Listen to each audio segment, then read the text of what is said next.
लेकिन उस वक्त भी अलाउद्दीन की नजर हिंद के उस नायाब तख्त पर ही थी। ये तख्त और ताज जितने सुनहरे लगते हैं उतने नोकीले भी हैं। इस तख्त पर बैठकर हमें खुशी भी हो रही है और फिक्र भी, क्योंकि इस वक्त हमारे चारों तरफ दुश्मन ही दुश्मन है और सबसे बड़ा मसला तो ये कम वक्त मंगोल है। सुल्तान, इस वक्त उन खूंखार मंगोलों से जंग में जीतना नामुमकिन है। उनके मुकाबले हमारी फौज आधी भी नहीं। लेकिन हमारा हौसला उनसे दुगना है। तो क्या आप लड़ेंगे उन मंगोलों से? खिलजियों के खातिर तो खुदा से भी लड़ सकता है अलाउद्दीन। अपने हौसलों को इतना भी बुलंद मत करो अलाउद्दीन, जिसके बोझ तले तुम खुद ही दफन हो जाओ।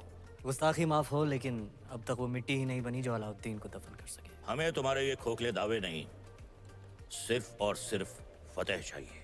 हम जाएंगे मंगोलों से लड़ने। सुल्तान, आपका यकीन ही हमारी फतेह है।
मंगोल जैसे ताकतवर दुश्मन पर फतेह हासिल कर अलाउद्दीन ने दिल्ली सल्तनत का दिल जीत लिया था और दूसरी ओर रानी पद्मावती ने चित्तौड़ को अपना बना लिया था। बोलो तारो बड़ बोलो बेटो बीच में। ढोल बजाना तो दूर की बात बादल, घूमे रे बखत रानी वास में हुकुम रे सिवा कोई मत आ भी नहीं सकता। क्या छोरा, तू अपने ब्याह में जी भर के ढोल बजा लीजिए। रावल साहब पधार रहे हैं। सब मिलके नई दुल्हन को सता रहे हैं।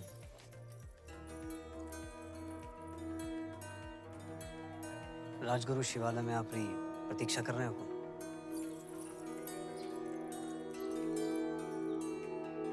चलिए।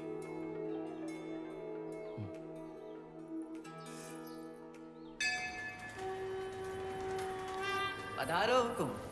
पद्मावती, आप हैं मेवाड़ के मार्गदर्शक और हमारे राजगुरु आचार्य राघव चेतन जी। हमारे सभी प्रश्नों के उत्तर यही देते हैं। हमारी राजनीति भी इन्हीं की देन है। आशीर्वाद लीजिए।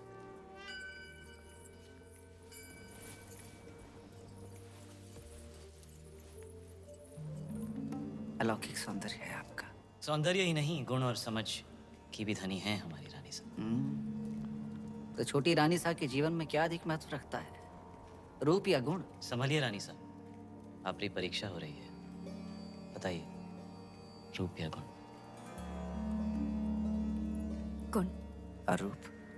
वो तो देखने वाले की आंखों में होता है। अर्थात किसी को पत्थर में शिवलिंग दिखता है और किसी को शिवलिंग में भी पत्थर। जीवन का वर्णन 3 शब्दों में। अमृत, प्रेम और त्याग। प्रेम क्या है? ईश्वर की आंख में उभरा हुआ खुशी का आंसू। आंसू क्या है? सुख और दुख की हद। सुख क्या है? भ्रम। सुना है युद्ध नीति की भी जानकार है। जी। रणभूमि में सबसे बड़ा शस्त्र क्या है? हिम्मत। जीवन में सबसे कठिन घड़ी? परीक्षा के बाद परिणाम की। और सबसे बड़ी भेंट? आशीर्वाद।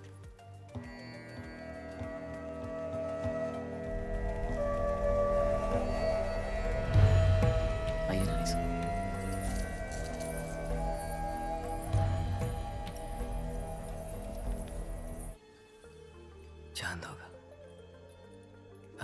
तकलीफ से चल रहा होगा।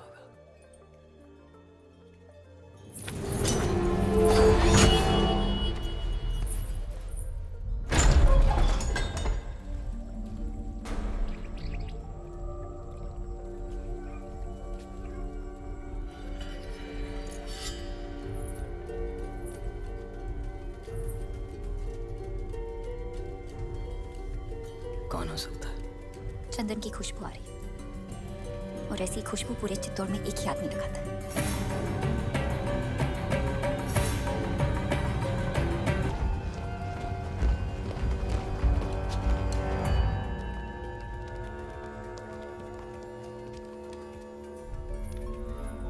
आधी रात में सिपाही भेज के इस तरह बुलाने का मतलब क्या है हुकुम? एक अपराधी को सजा देनी है राजगुरु। बस इतनी सी बात है। ये कार्य कल सुबह भी तो हो सकता था।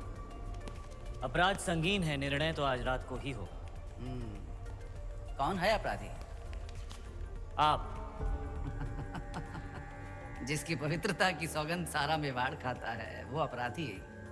जिसने रावल रतन सिंह को सिंहासन पर बैठना सिखाया है वो अपराधी। ऐसा क्या अपराध हुआ है हमसे हुकुम? जब रावल अपनी रानी सा के साथ एकांत में थे, उन पलों को देखने की हिम्मत की है आपने। मनगढ़ंत प्रमाण क्या है? सुजान सिंह, हुकुम।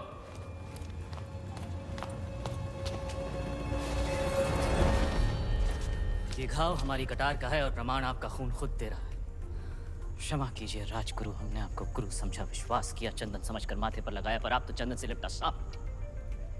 अगर हम चाहें तो इसी बखत आपका सर कुचल सकते हैं, पर ब्रह्म हत्या हमारे उसूलों के खिलाफ।